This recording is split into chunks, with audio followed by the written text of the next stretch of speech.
Namaskar students. Today we are moving to lecture 30. We are in the theories of international relations. We are moving to the scientific school. Today in the last lecture, we worked on the systems approach. In this lecture, we will go into the second school that has made a very major impact on international relations, and that is called the game approach. Now, what is the game theory? See, game theory brought in concepts from engineering, mathematics, and statistics into international relations.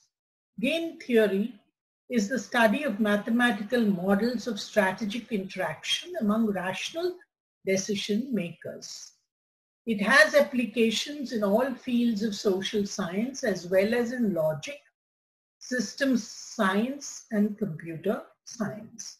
Originally, it addressed the zero-sum games in which each participant gains or loses are exactly balanced by those of the other participants. Today, game theory applies to a wide range of behavioral relations and is an umbrella term for the science of logical decision making in humans, animals, and computers.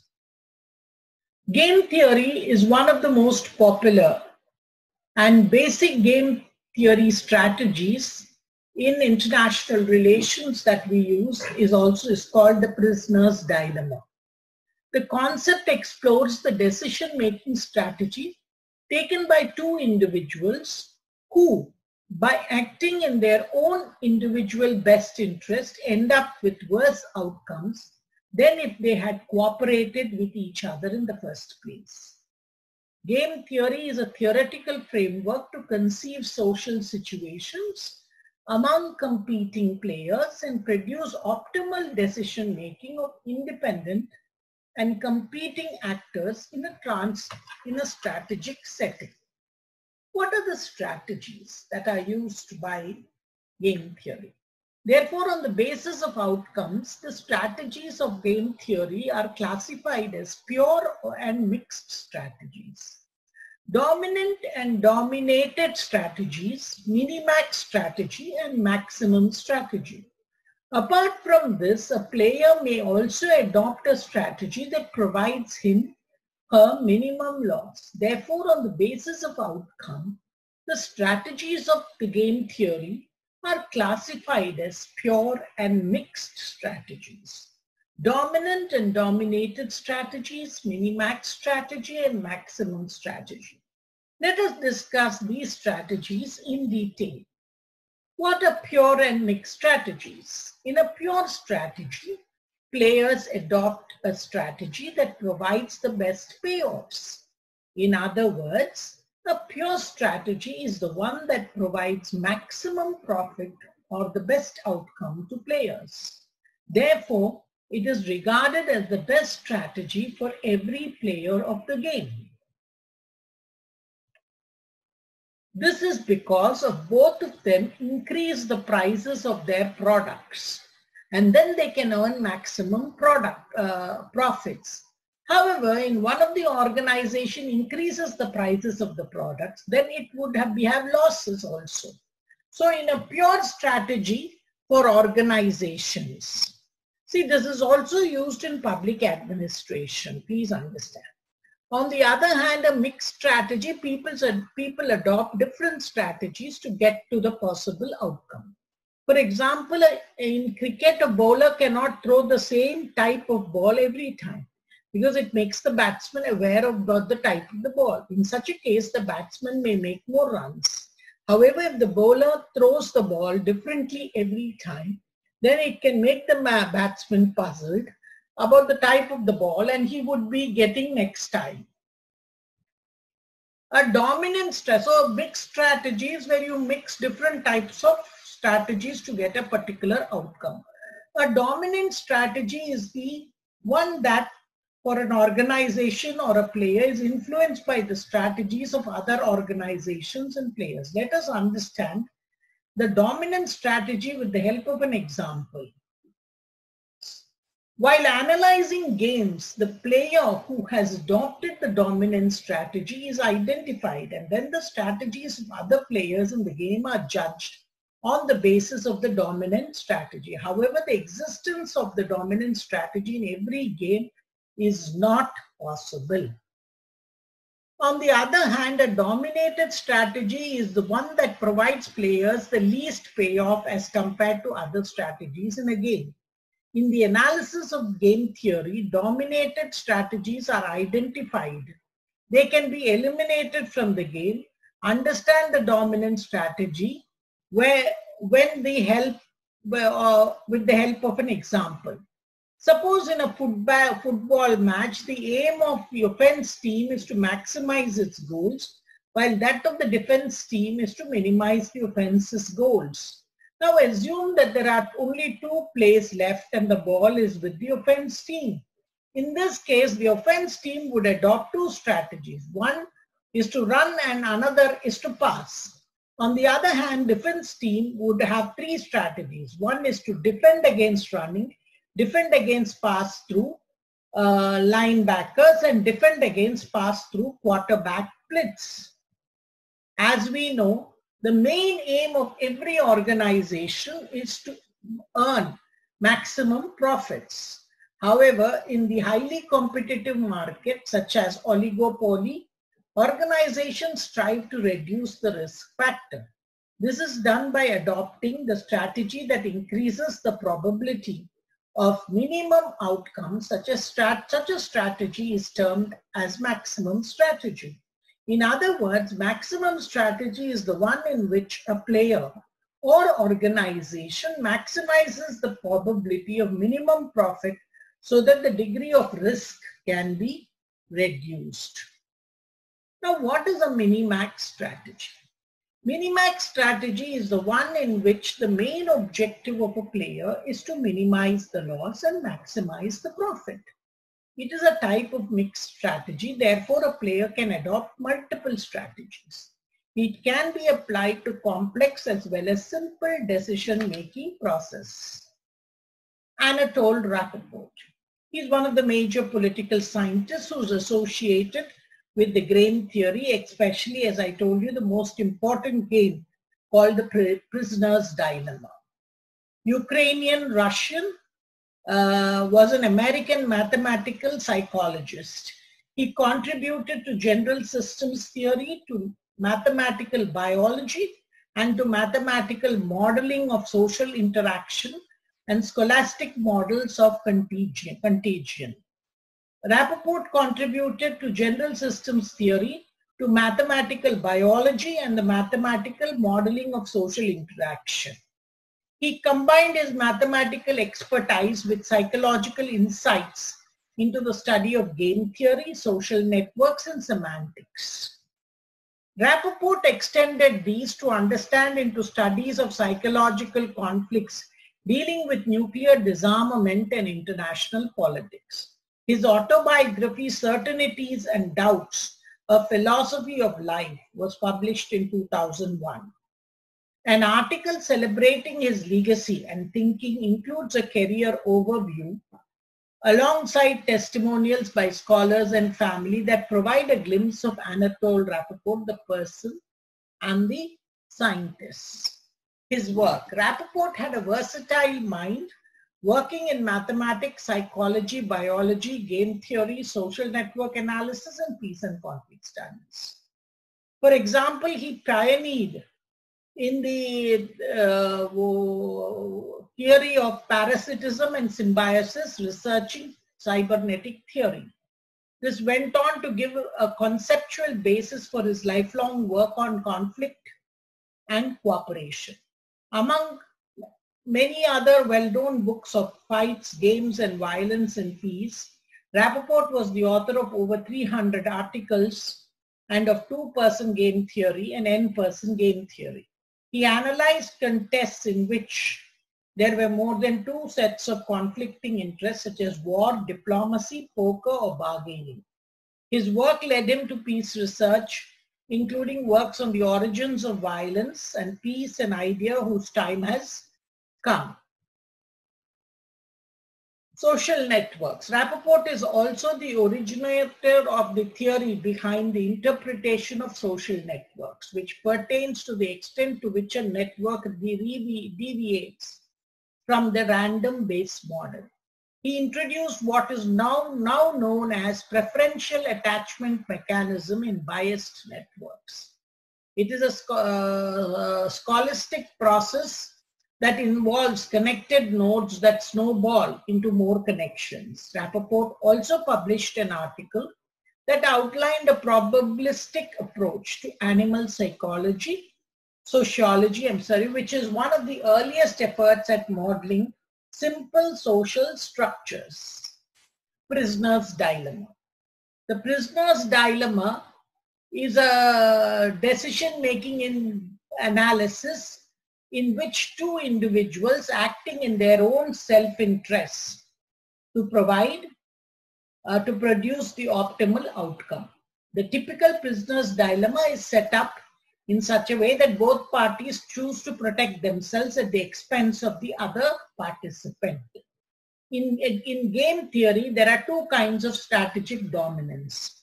In prisoner's dilemma, the dominant strategy for both players is to confess, which means that confess is the dominant strategy equilibrium.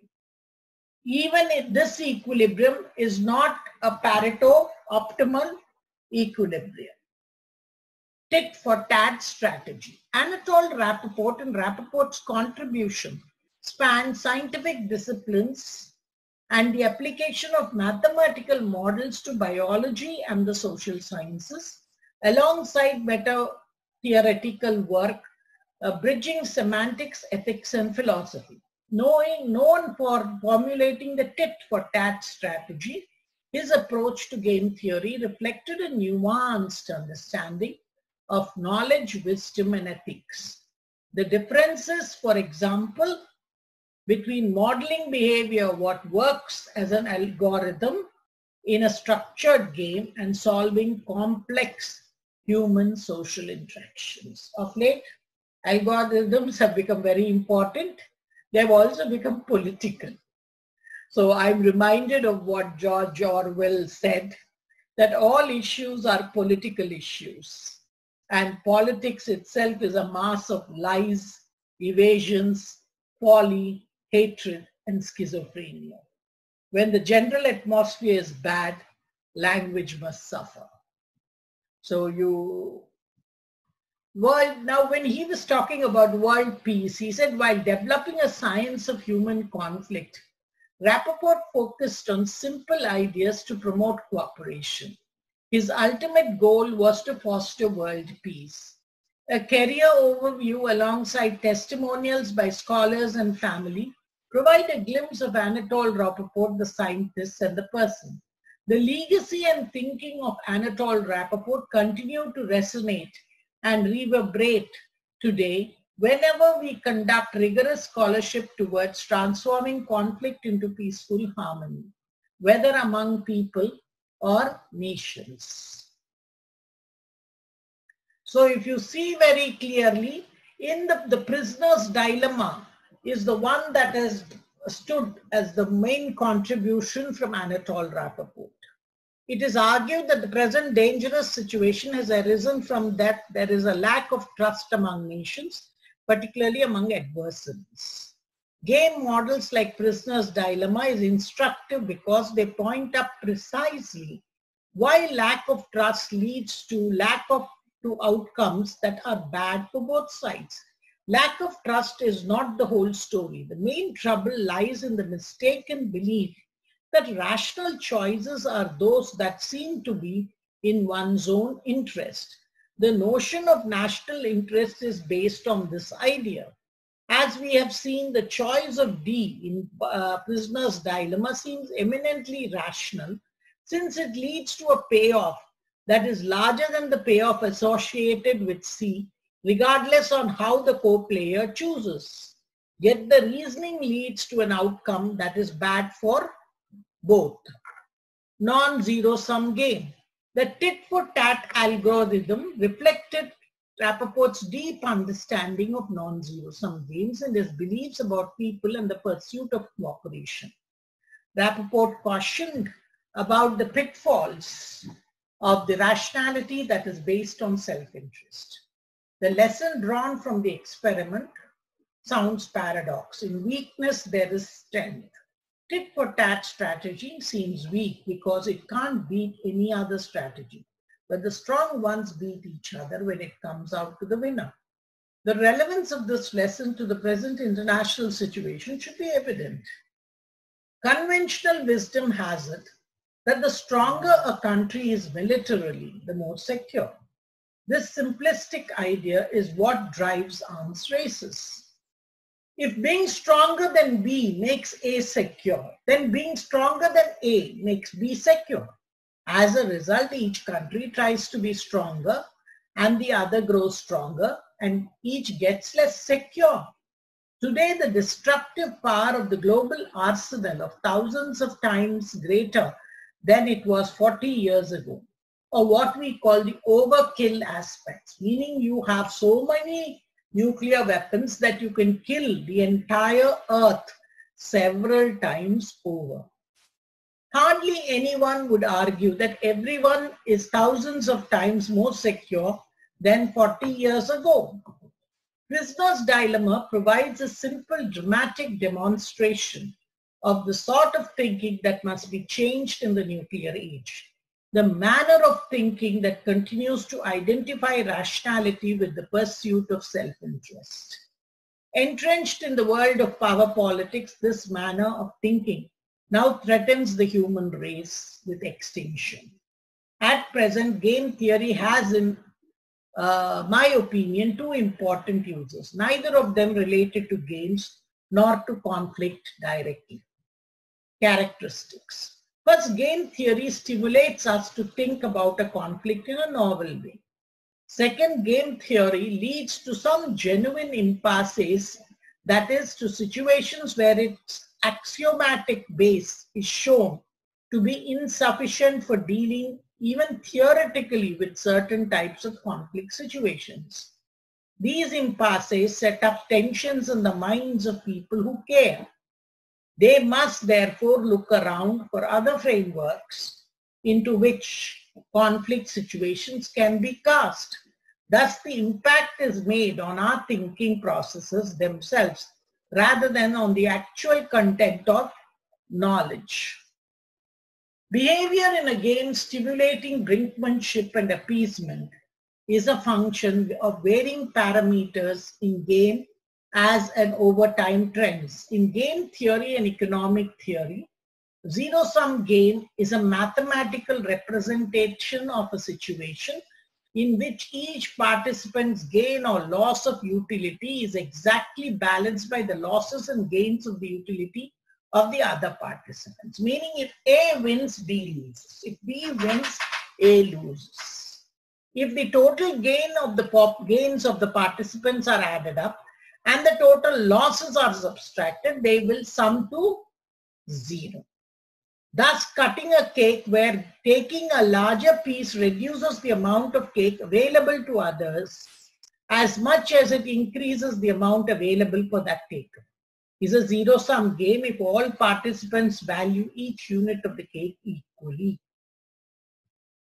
Non-zero-sum game. In contrast, non-zero-sum game describes a situation in which the interacting parties aggregate gains and losses and can be less than or more than zero.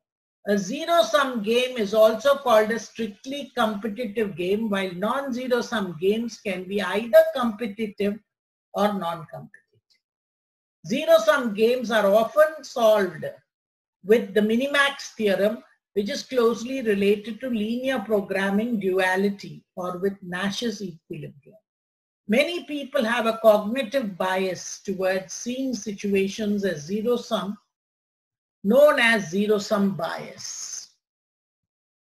Pareto's optimal.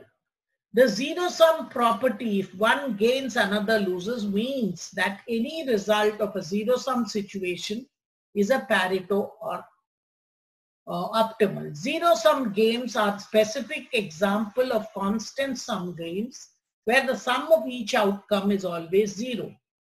Generally, a game where strategies are Pareto optimal is called conflict games. Such games are distributive, not integrative. The pie cannot be enlarged by good negotiation. What is a Pareto's optimal? Situations where participants call all gain or suffer together are referred to as non-zero sum.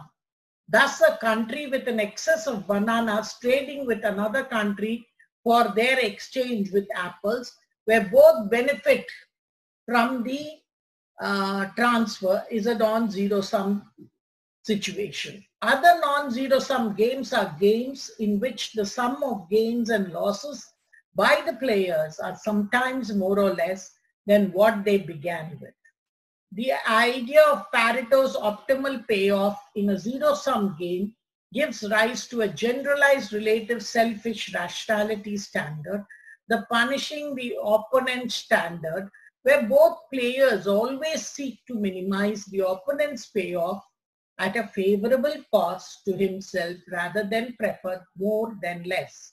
The punishing of the opponent standard can be used in both zero-sum games, namely warfare game, chess, and non-zero-sum games, pooling section games.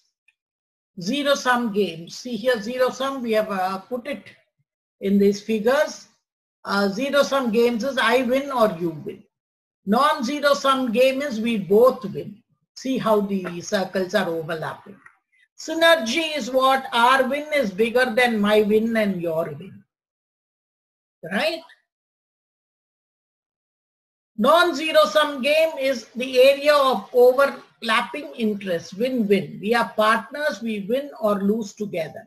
We swim together or we, drown together. Negative sum, China gains, US loses more. So you have US loses here, US gains here. And negative sum, both lose. And positive sum, US gains outweigh China's losses. Negative sum, US gains. So you have something where we can put, make a representation of the trade war between China and the US. Rational actors. Zero-sum games and particularly their solutions are commonly misunderstood as critics of game theory, usually with respect the independence and rationality of the players, as well as the interpretation of the utility functions. Politics is sometimes called zero-sum. A zero-sum game is a representation of a situation where each participant's loss or gain is exactly balanced by the losses and gains of other participants. The total sum of all gains and losses is exactly zero. If one person wins, another one has to lose. Life is not a zero-sum game. So if you see clearly, now we have tried to work out in this lecture the entire concept, mathematical concepts of the zero-sum, zero game, and we are using these models in conflict situations, in war games, and also what we call prisoner's dilemma. Thank you.